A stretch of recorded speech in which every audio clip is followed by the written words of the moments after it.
Now, after discussing the general physical and chemical properties of group 16, now we'll discuss the compounds of oxygen. Oxygen is the first representative member of group 16. So now we'll discuss the compounds of oxygen. The first is dioxygen itself, that is O2. You know O2, it is present in the earth atmosphere. Okay, earth atmosphere's 21% volume is made up of dioxygen.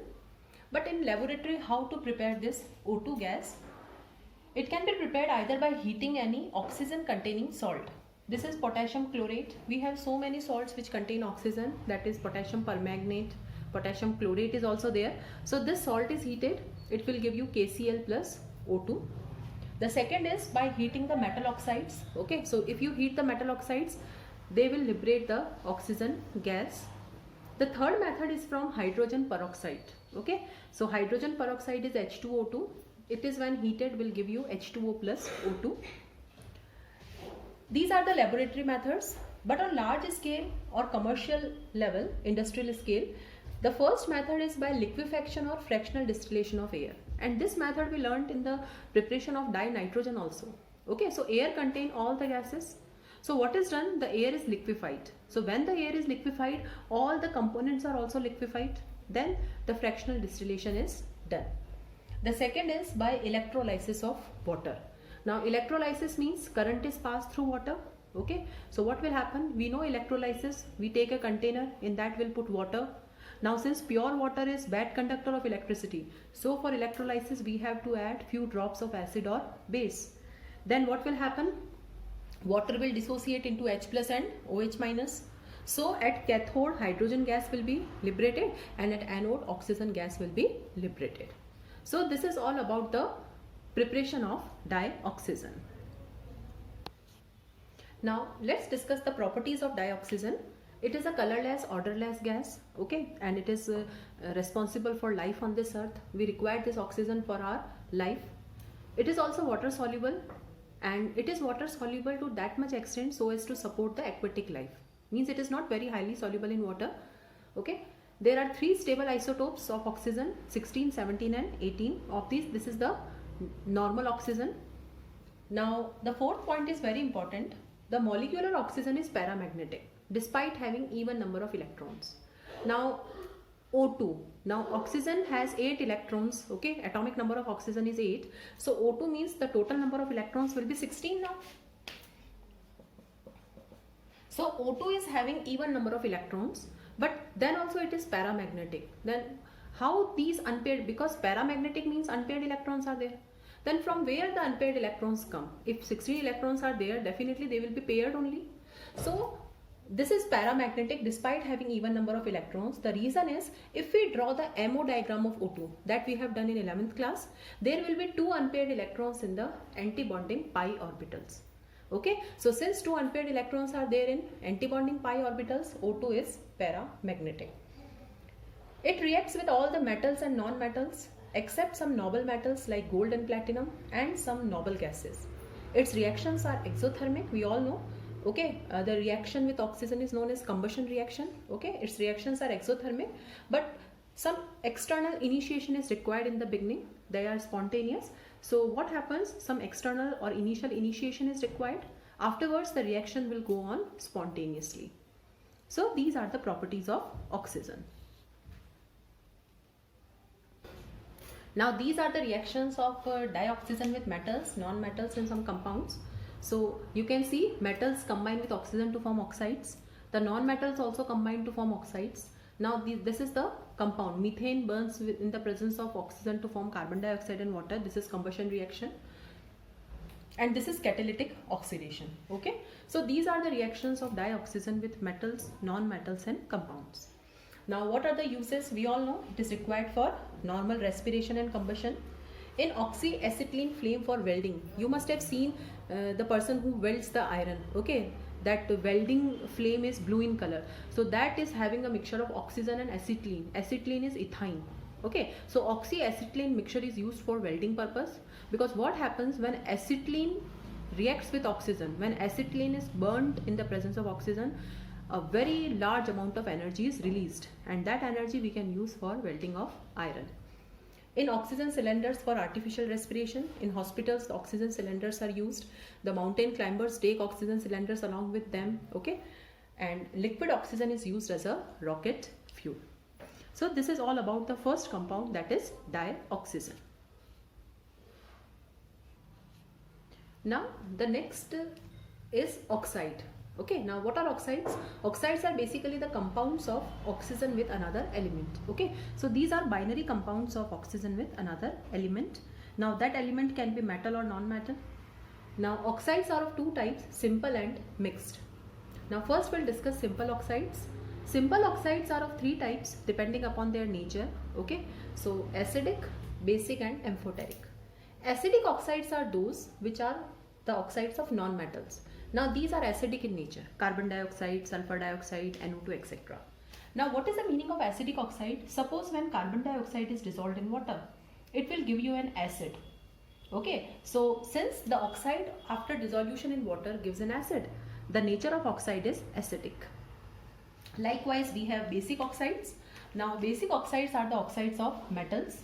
Again the nature is, suppose if calcium oxide is dissolved in water, I will get calcium hydroxide. So since after dissolution in water they are forming a base, their nature is basic. Likewise, amphoteric. Now amphoteric means they show the characteristic of acid as well as base. And the very good example is aluminium. Okay, we know that aluminium oxide is amphoteric in nature. Means this oxide will be reacting with acid as well as base. So let's see its reaction. So these are the two reactions. This is aluminium oxide. It dissolves in HCl also to form a soluble complex, and this aluminium oxide can dissolve in NaOH also to form the soluble complex. So aluminium oxide is amphoteric in nature. Now besides acidic, basic and amphoteric oxides, we can have neutral oxides also, which are neither acidic or basic. And the example is NO, that is nitric oxide, CO, that is carbon monoxide.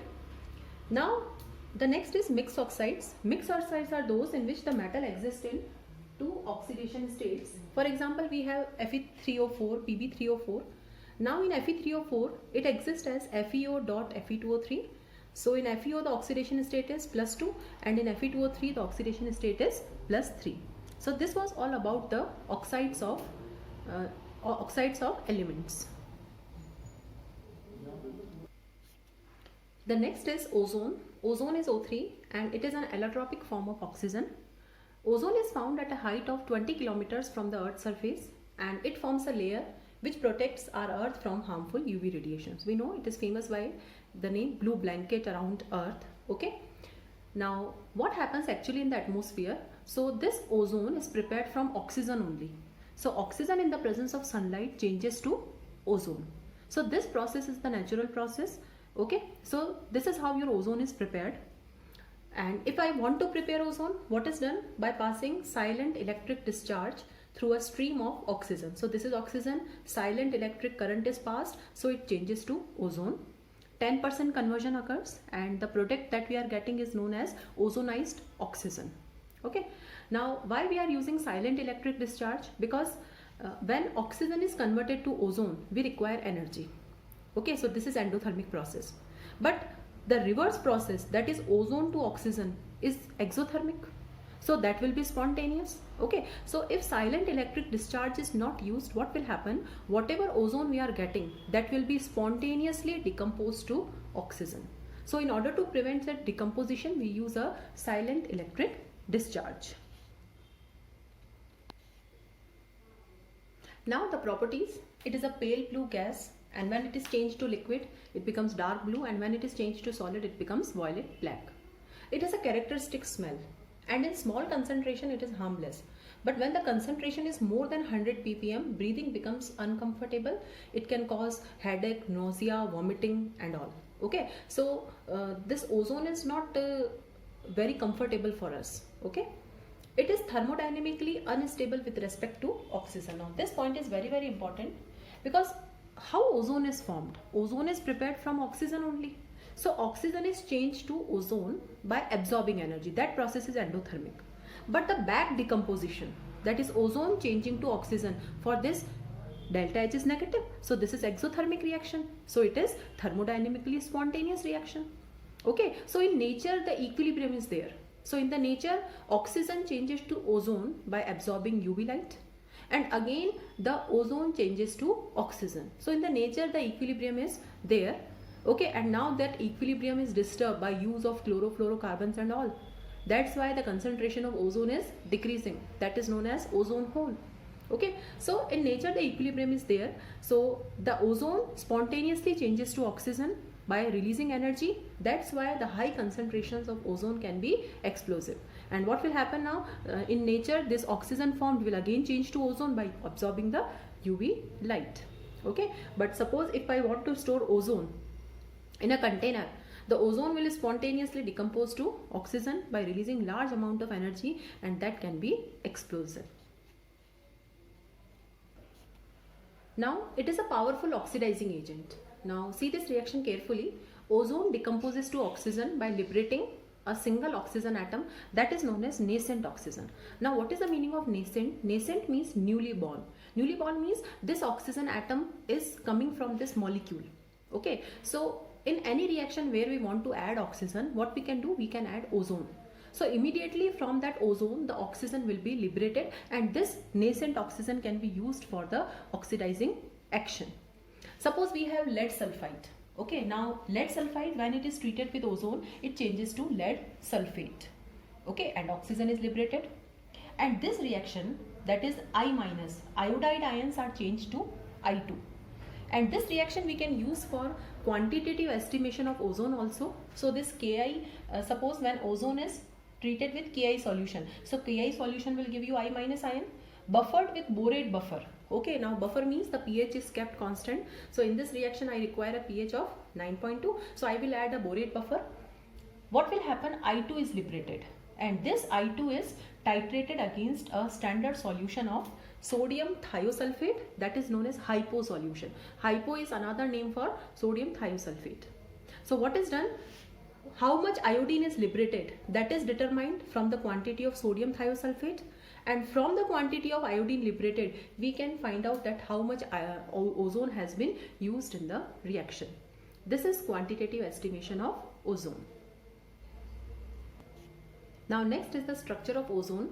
Now in ozone there is one double and one single bond, and since lone pairs are also there, so there is resonance. The position of double bond is here also and here also.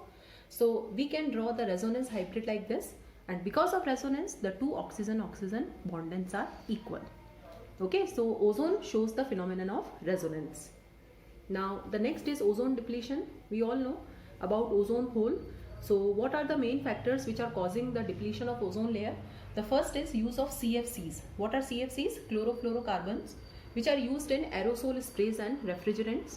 So, and what these CFCs do, they generate free radicals. And okay, chloro radicals and fluoro radicals are generated, and these chloro radicals, what they do, they combine with ozone and change ozone to oxygen. The second is nitrogen oxides emitted from jet engines. They also combine with ozone and change it to oxygen. So these are the main two factors which are responsible for ozone depletion. Now what are the uses of ozone? First, it acts as a germicide. It can be used for sterilizing water because ozone liberates nascent oxygen, and that nascent oxygen can be used for sterilization of water. It can be used as disinfectant also. It can be used as bleaching agent also, and this bleaching action is also due to that nascent oxygen. Okay, so this is the nascent oxygen, so colored substance. Okay, now this nascent oxygen, what it will do? It will change this colored substance to colorless.